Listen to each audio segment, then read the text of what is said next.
भले तेलंगाना की जनता ने हैदराबाद में हमें पूर्ण बहुमत दे दिया, लेकिन 48 सीट भी तेलंगाना का भाग्य बदलने की शुरुआत है।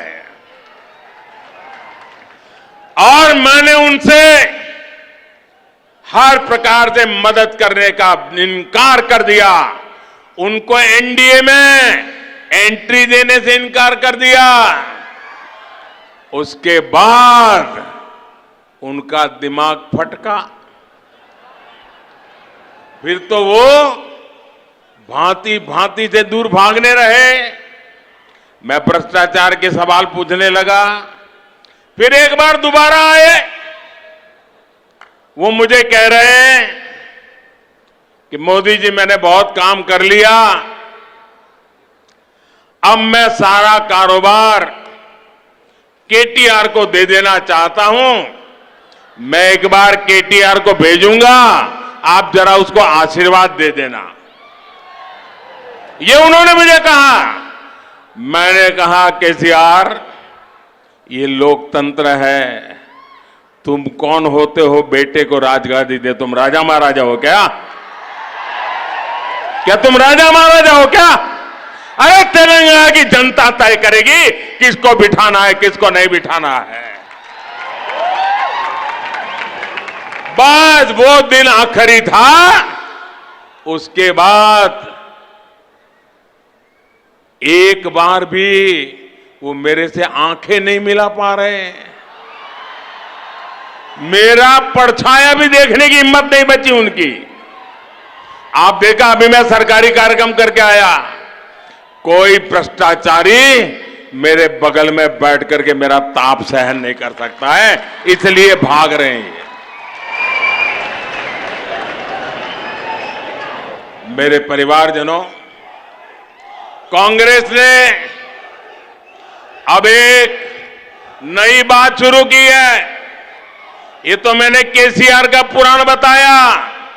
अब कांग्रेस ने सत्ता भूख के लिए, सत्ता हथियाने के लिए एक नई भाषा बोलना शुरू किया है, नई बातें बोलना शुरू किया है। आजकल क्या कह रहे हैं?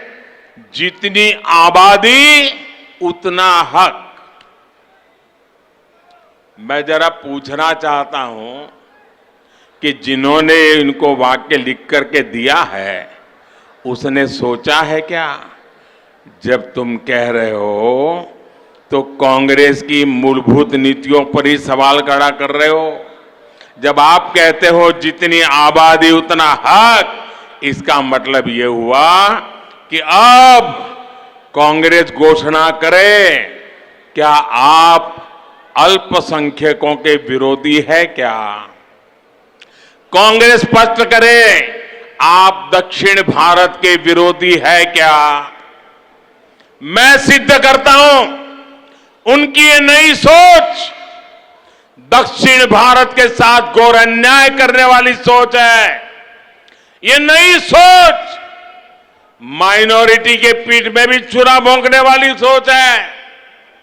आजकल देश में अगले डिलिमिटेशन की चर्चा हो रही है। आपको मालूम है ना, 25 साल के बाद पार्लियामेंट की सीटें कितनी होगी, कौन सी क्या होगी, इसका निर्णय जुडिशरी करती है। और उसके कारण जहां जनसंख्या कम है उसकी सीटें कम हो जाती है, जहां जनसंख्या ज्यादा है उनकी सीटें बढ़ जाती है। अब हमारे दक्षिण भारत के सभी राज्यों ने जनसंख्या वृद्धि को रोकने में बहुत बड़ी देश की मदद की है। अब कांग्रेस का नारा ऐसा है कि जिसकी जितनी आबादी उतना उसका हक। इसका मतलब अब कांग्रेस दक्षिण भारत के संसद सदस्यों की संख्या कम करने का नाटक करने जा रही है, खेल खेलने जा रही है। क्या दक्षिण भारत इसको स्वीकार करेगा? क्या दक्षिण भारत कांग्रेस की चाल को स्वीकार करेगा? क्या दक्षिण भारत कांग्रेस को माफ